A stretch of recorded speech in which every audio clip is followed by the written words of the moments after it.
and done. Look at the lower back, upper back, shoulders, knees, arms, everything hurts. So in today's garden series, I'll be building my first raised beds with zero DIY experience, limited tools and uneven ground. Hi, I'm Shetland Chef and I live on Scotland's most northerly island. So last year I decided to challenge myself by trying to grow my own vegetables. See, the problem with that was I had zero gardening experience. Yet in spite of all these problems that I faced, I managed to grow all this. If you want to see how I did it, make sure to join me on my journey. So the plan is have two raised beds there for now, and then probably have a polytunnel over here. So I'm gonna try and build at least one raised bed today. So the first thing I did was lay out the raised beds.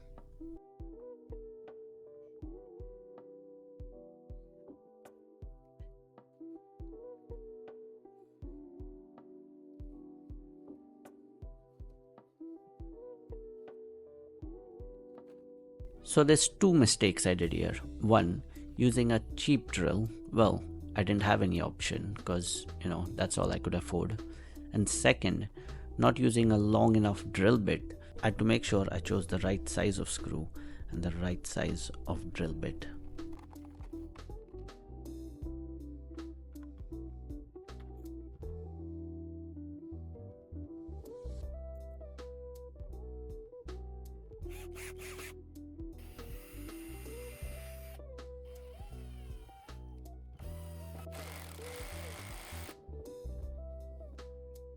So the drill bit didn't go through the second board, so I had to manually turn it, and that was a task.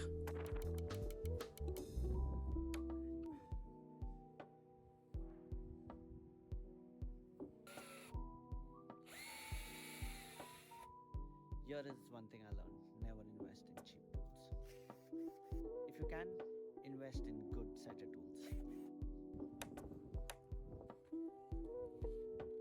So what I did for the next one is drill through the first board, moved it across, and then tried to continue that drill hole into the second one.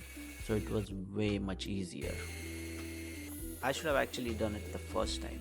But when you don't have any experience, no DIY experience, you only learn as you go, And there was no one to show me. See, it doesn't look too bad, does it?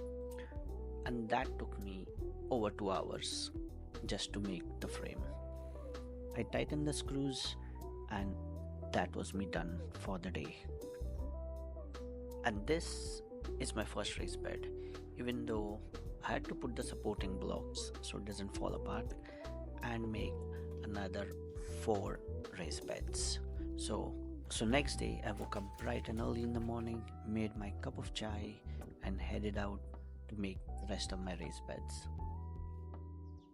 So the plan was to lay it out first so that I make sure I know where everything is going.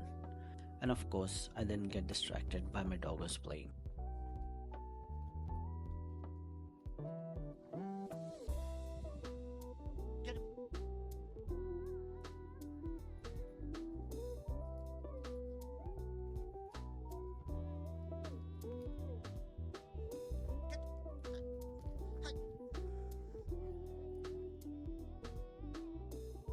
After some entertainment, it was back to work.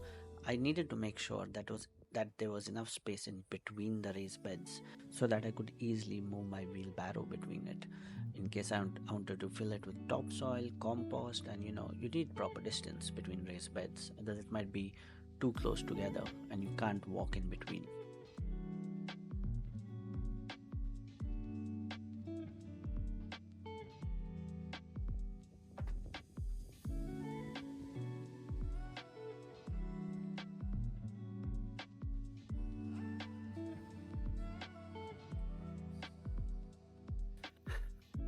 So the plan is basically, I was thinking about making that into a long raised bed, so I can have like maybe wild garlic, or flowers, or nasturtium, you know what I'm saying, nasturtium, and then at the back maybe growing some peas over the wall.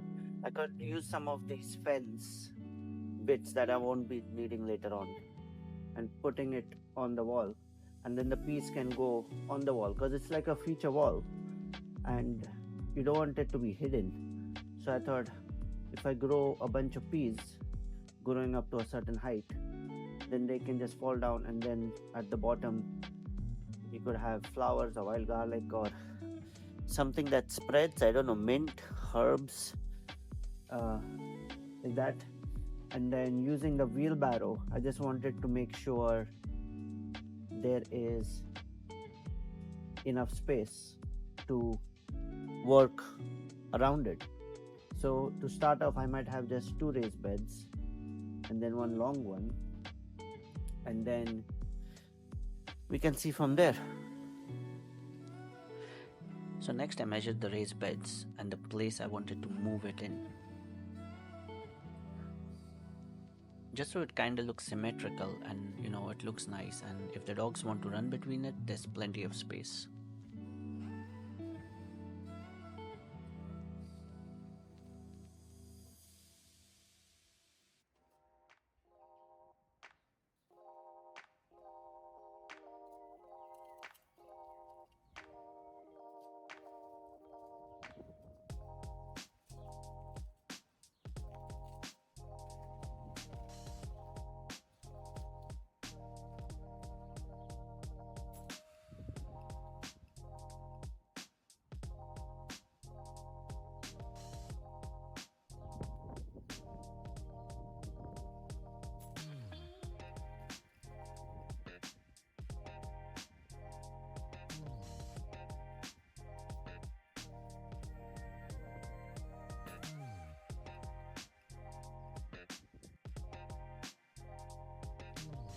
And as you can see, the ground is really uneven.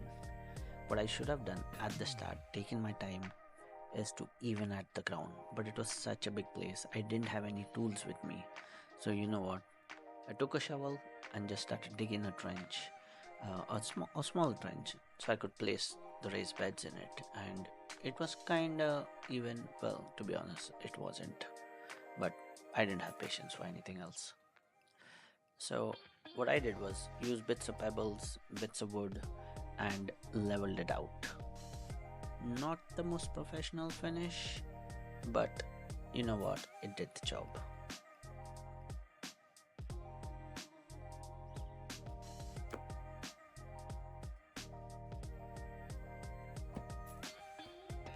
This one looked like it was literally hanging off the cliff or something.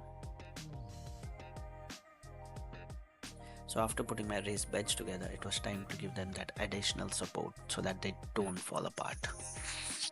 And as you can tell, this is the first time I'm using a chop saw. I had no idea.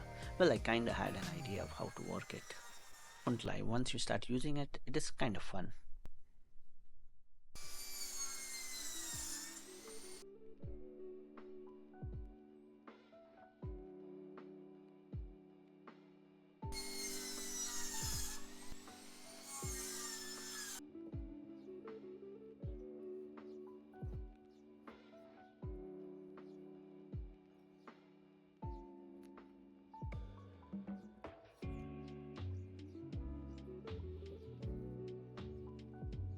So by putting the supporting blocks, it will keep my raised beds together and it won't just fall apart.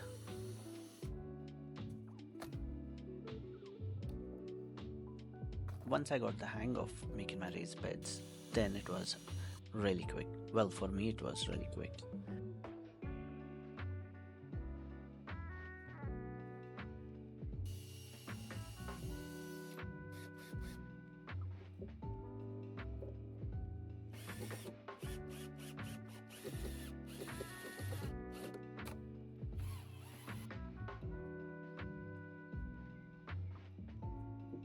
So I either didn't use the drill bit right, or I did it for too long, and I think it got hot and just snapped in half. And then I was finally done. It was time to celebrate.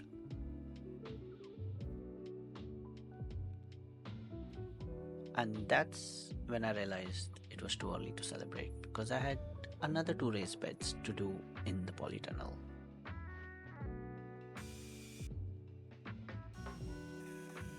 Fucking done. Did lower back, upper back, shoulders, knees,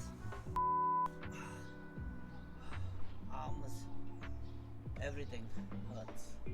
Once everything is put away, I'm going to show you how everything looks.